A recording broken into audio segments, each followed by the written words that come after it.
It's Chris Lord back with Chris Lord Contracting. First video in a while.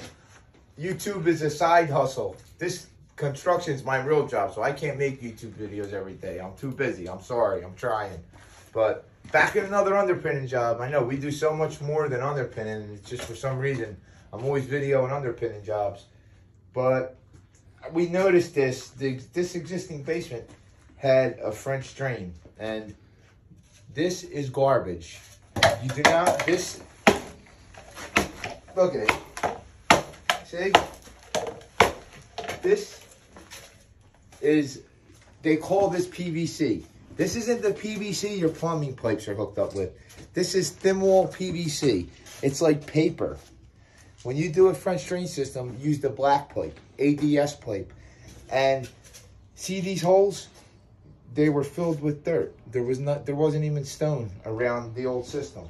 Now, holes like this, especially if you don't have a ton of stone around it, they're going to clog up. But these pipes, they crush under the ground. They don't work.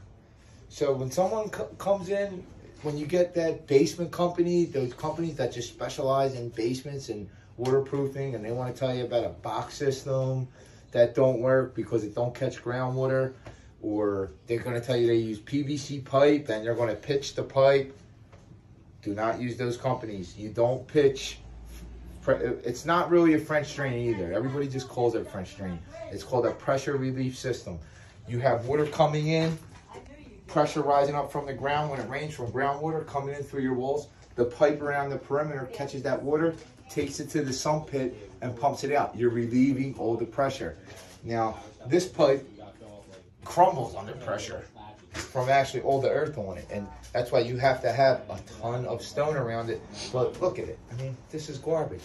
So don't hire any French drain or pressure relief system contractors that tell you about PVC pipe or box systems or anything like that. You tell them you want ADS pipe, you want mel drain or mirror drain on the wall, which is that black plastic egg carton fabric, and that's it. No little box systems or all that's garbage. It don't work. We rip them out all the time.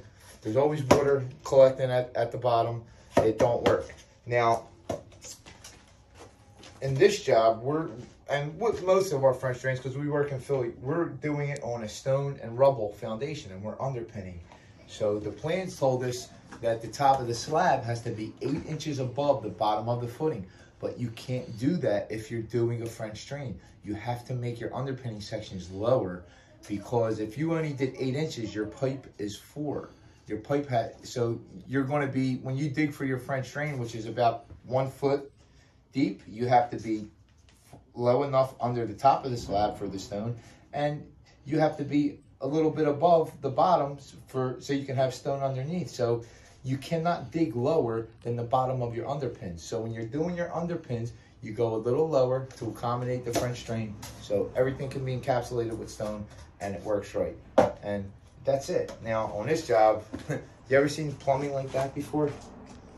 I don't know what's going on here, but it's like, I guess maybe somebody was drunk the day they did this, or I don't know what all this smorgasbord is, but all this is going to go and get cleaned up. They'll have a closet or something here. I don't know what somebody tried to do here with the sewer line, and it's all these 90s. All these 90s on your sewer line, and any plumber can attest to this. When you have hard 90s, well, not any 90s like this on the sewer line, that restricts your flow. Not 90s like this, because that's a vertical. That's just going to drop down. Horizontal, like that. That will clog in time, especially if there's a lot of women in the house. This will clog. This one will clog. There's one back there. So you got a double 90 turn right there. What should be done is, if you ever go down in an old basement where the sewer line's on the wall like this and they have to turn the wall, they'll run a 45. They'll run the pipe like they'll go on an angle. That is how you do that. But in this case, since we're digging up the ground, we're going to 45 it where the sewer line comes in through the wall. We're going to 45 it over to this wall and then come up and connect to that sewer line. So all this insanity can get removed. And that's it. this is what an underpinning job looks like. It looks like an archaeological dig. We're at the beginning stages. We just did our first pour. Now we're going to dry pack. Dry packing is when you do your underpins, you need room to pour the concrete. So you have to leave a couple inches below the bottom of the foundation. If you look, that's about what this PVC pipe's good for. It's a point and stick. So you see the bottom of that foundation right there? You need room. You can't pour it directly to the bottom of it. It's impossible. So you leave a couple inches, you pour it, and then you get grout, structural grout. You make it a real tight mix, and so you can form it in like meatballs. And you just pack it in there, and you pack it, and you pack it, you pack it, you pack it, you pack it, and then you pack it again until everything's flush. Now, the other way you could do underpinning is you can bench it. It's almost like a retaining wall. Instead of digging under, you can dig down, and then, in essence, you pour a wall in front of the soil that is holding up your whole house. So you would come about 8 inches out and about 8 inches up minimum from the bottom of your foundation.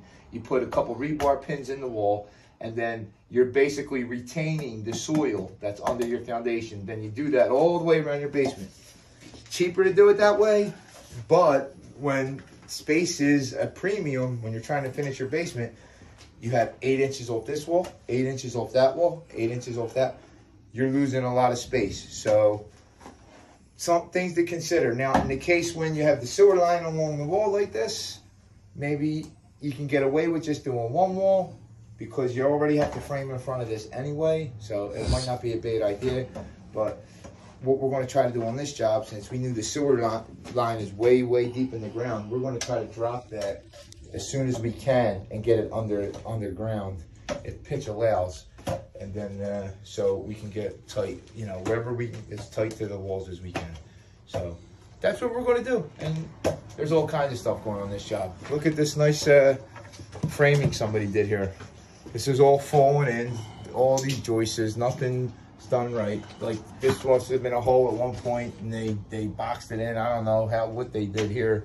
So now this house was a reno. Some nice guy said, oh, let me rewire the whole house without fixing the structure. So now we have to pull all these wires back to this point so we can jack up these beams and take these out, and we have to sister them. So we're going to jack up, get level, get that big hump and that big dip in the floor upstairs level, jack up, sister, and then put it back. Bring all the electric back to the panel, and then that's corrected. So, I mean, that's pretty much it. We're not underpinning this whole basement. We're stopping at that wall right there. The back's going to be a mechanical room. We're going to have steps that go up into it.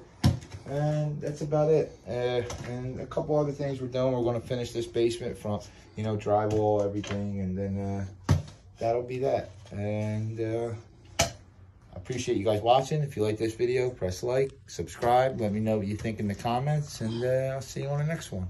Thanks a lot.